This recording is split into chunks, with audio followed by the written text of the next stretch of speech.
What's up, guys, and welcome back to the Little Scale Cars YouTube channel. Today in the review box we have a new release from MiniGT. This is the Nissan GTR GT500 Nismo.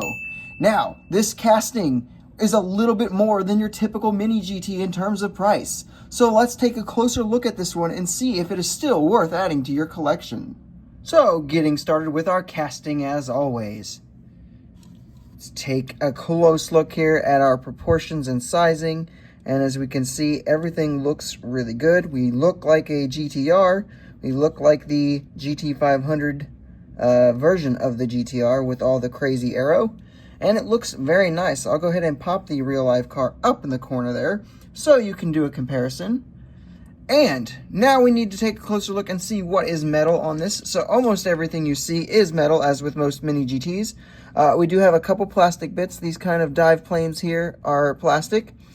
This rear section right here on the splitter, it turns to plastic. So this part here on the base, this is metal, but as you can see, this seam here, it does turn to plastic there. I'm assuming just for some more crisp levels of detail. The rear wing, obviously, is going to be plastic. And then our mirrors are actually like a rubbery material. So overall, the majority of what you see, though, is going to be metal, and it looks very good.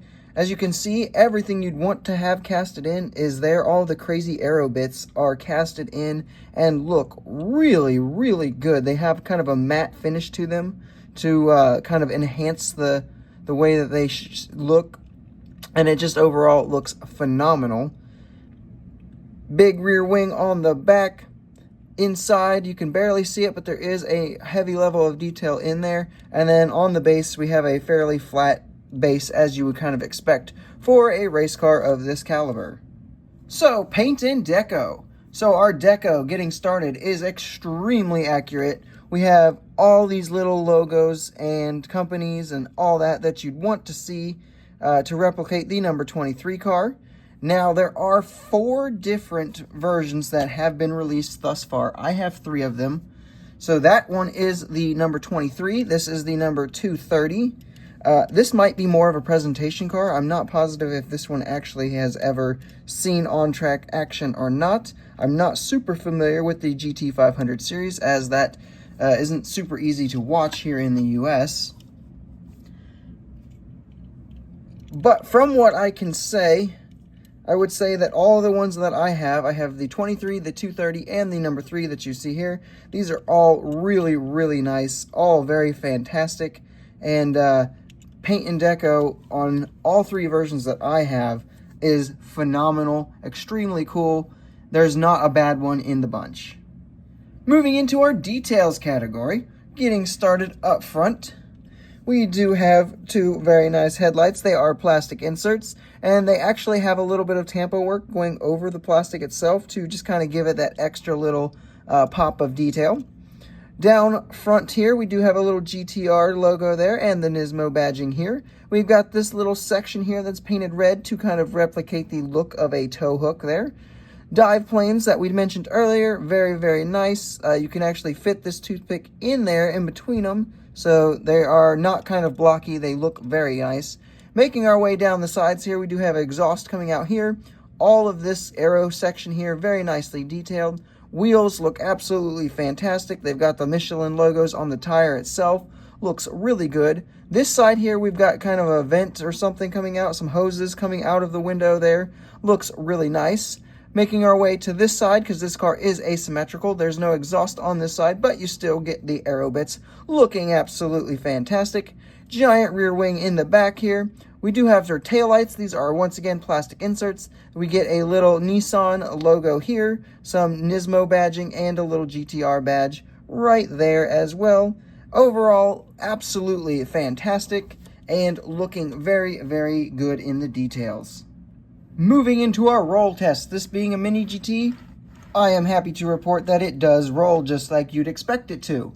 I put this one on the scale and it comes out to be 44.85 grams, which is a testament to the amount of metal that the casting has, because it is pretty heavy and does feel very nice. For our pros and cons, the first big pro is that this is easily going to be the best GT500 casting of any GT500 car. Tomica has done a lot of GT500 cars, or I shouldn't say a lot, they've done quite a few, and they're not bad at all, but this blows everything Tomica has ever done with the GT500 cars out of the water. Although that's not really a huge surprise because the Tomica ones are meant to be more like toys, whereas this is definitely like a collector grade level model. The other big pro is the casting itself. It is just absolutely phenomenal. The work here for these arrow bits on the side especially just looks so good. That is well worth it, every bit of it. The rear detailing looks phenomenal with those taillights.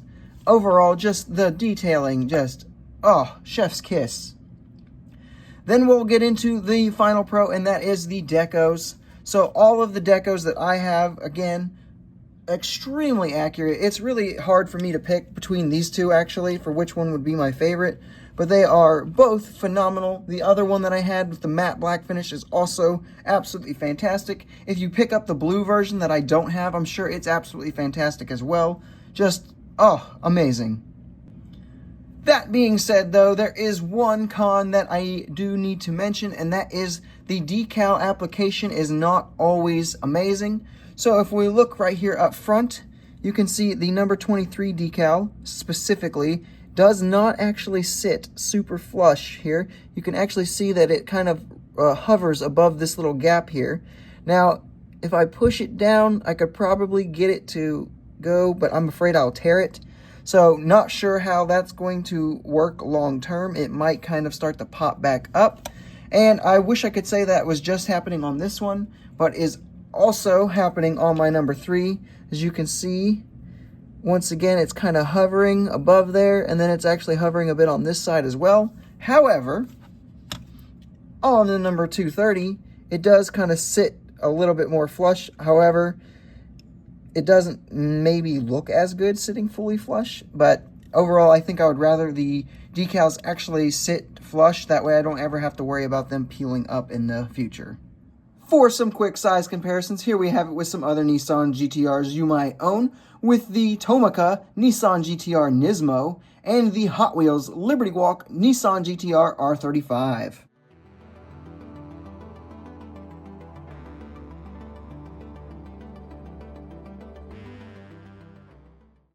And here we have it with some other race cars you might own, with the Ferrari 488 GTE from Tarmac Works and the Porsche 911 RSR from Sparky.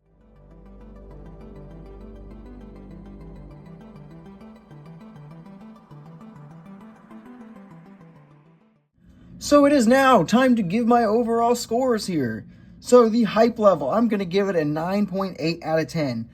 Maybe it was just my little group, but everyone who I talked to about these were absolutely thrilled that these were coming. Everyone was very excited, and I did notice when it came time to actually ordering these, they all sold out fairly quickly at my normal spots that I go for MiniGT. The execution level, it's going to be a 9.6 from me. The only real gripe I have with anything of the execution is the decals that we talked about in the con section. So, and really it's just this one decal up front here. The rest of them I haven't noticed any issues with just yet. Community input. I gave this one to the Council of Diecast, and there were quite a few thoughts, and they were all fairly positive. This one, I believe, got perfect scores from quite a few members. Anyhow, though, their scores are going to average out to be a 9.2, which means when we take our 3 category scores here and average them out, we are going to end up with a 9.5 out of 10 for the Nissan GTR GT500 from MiniGT. I'm going to go ahead and say that that is a fantastic result for such a fantastic casting.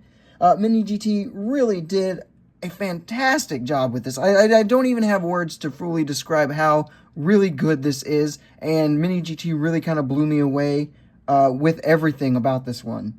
I really don't think it matters which version you get, just get whichever ones speak to you. I picked out these 3, I passed on the blue one, but the blue one from the pictures I have seen also looks phenomenal.